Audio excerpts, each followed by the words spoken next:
की और हमारे खित्ते का एक बड़ा नाम है, और डॉक्टर हुमा बकाई साहिबा मेरे साथ हैं। और डॉक्टर साहिबा, मैं आपको वेलकम करता हूं अपने शो में। बहुत शुक्रिया। डॉक्टर साहिबा, जिस तरह एक बांग्लादेश के अंदर जो रिएक्शन आया है, ये 15 साल हुक्मरानी थी, उसके खिलाफ रिएक्शन था, जो लोगों को टारगेट किया गया था। आपने एक और भी इंटरव्यू में ये कहा कि उस शेख हसीना वाजिद को एक रास्ता दिया गया है, सेफ पैसेज दिया गया है कि वो बाहर निकली और चली गई। क्या कहेंगे?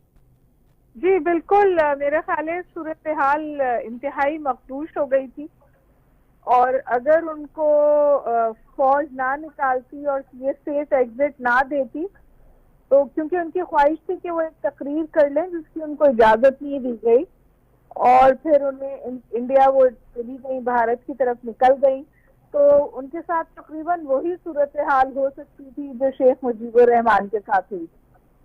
और आपने देखा कि मिनटों में उनके जाने के बाद उनकी रिहाइश में लोग घुसे और वर्स्ट किस्म की लूटमार हुई।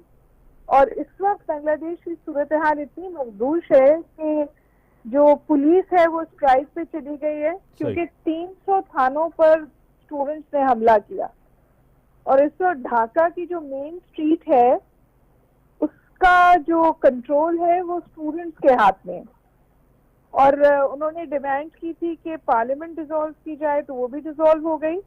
और उसके बाद वो मोहम्मद यूनुस को मांग रहे हैं एज एन इंटरिम गवर्नमेंट का हेड, और अब वाजे तौर पे कह रहे हैं कि किसी फौजी बैक्ड हुकूमत या फौजियों को एक्सेप्ट नहीं करेंगे। तो इस वक्त वो पोजीशन ऑफ पावर से बार्गेन कर रहे हैं। अब देखना ये कि ये आगे कैसे चलता है। और डॉक्टर साहब, एक आपको पता है कि इंडिया के इंटरेस्ट को एक बड़ा धचका पहुंचा है। आपको पता है ये पूरी गवर्नमेंट उसकी सपोर्ट के साथ थी, उनका इंटरेस्ट भी वहां है, अमेरिकन इंटरेस्ट भी है, और चाइना का इंटरेस्ट भी वहां है। क्या कहेंगी? देखिए, मेरा ख्याल है कि जो नई लीडरशिप आएगी उससे सूरत हाल तब्दील होगी। शेख हसीना वाजिद के अमेरिका से ताल्लुकात खराब हो गए थे। सही। क्योंकि उन्होंने जनवरी में, आपको याद है, एक स्टेटमेंट दिया था कि मुझे पे ये प्रेशर है कि मैं फौजी अड्डे दूं। सही। और फिर उसके बाद आपने देखा कि जिस मुल्क ने सबसे पहले उनका वीजा कैंसिल किया और इस बात पर ब्लॉकिंग की कि वो वहां ले चली जाए, वो यूएस था। और यूएस के बाद आपको पता है कि यूके से भी स्टेटमेंट आया है कि फर्स्ट कंट्री ऑफ सेफ्टी में अजाइलम मिलेगा, इसलिए यूके में अजाइलम नहीं बनता। और अब खबरें आ रही हैं कि उन्होंने फिनलैंड से गुजारिश की है कि उन्हें पॉलिटिकल अजाइलम दे दे, क्योंकि इन समवेज उनको इंडिया भी रखने को तैयार नहीं है। सही। क्योंकि जाहिर है इंडिया प्रैग्मेटिक है, वो उनको उस वक्त तक सपोर्ट कर रहा था जब तक उनके पास ताकत थी, उसके बाद वो किसी काम की नहीं है। एक जुमला और कह दूं, देखिए इंडिया के जो खित्ते में इस वक्त बैक्ड हुकूमतें हैं वहाँ वो सब गिरी हैं। श्रीलंका में भी गिरी है, मालदीव में भी गिरी है, और अब भारत में भी गिरी है।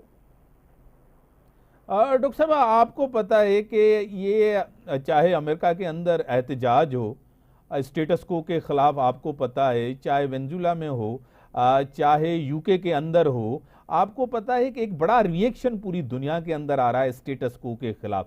क्या इसको भी आप उसी के साथ जोड़ेंगी? मेरा ख्याल है कि एक लावा था, पक रहा था। मैंने एक जगह कहा कि ये कोल्ड एंगर था जो हॉट रेज में तब्दील हुआ। और देखिए, यही हुआ कि बहुत छोटी सी बात थी। सही। ये 30% कोटे पे नौकरियां मिलती थी बच्चों को, जो लार्जली हसीना वाजिद की पॉलिटिकल जमात के लोगों को नौकरियां मिलती थी। तो उन्होंने ये एक तरीका बनाया हुआ था पॉलिटिकल ग्रेटिफिकेशन का, जिसके हवाले से स्टूडेंट्स ने एक रैली निकाली थी। फिर उन्होंने कोर्ट गए, उन्होंने वो जीता केस, लेकिन हसीना वाजिद साहिबा ने उस बात मानने से इनकार की, और फिर ये सिचुएशन आउट ऑफ कंट्रोल चली गई। ये बात भी जहन में रखनी चाहिए कि ये कम अज कम जो ऑप्टिक्स हैं, तो it was not led by a political party, क्योंकि ऑपोजिशन पार्टी को तो उन्होंने पूरा पाबंद सलाखत किया हुआ था। सही। This was led by students. एक स्टूडेंट्स का इशू था, एक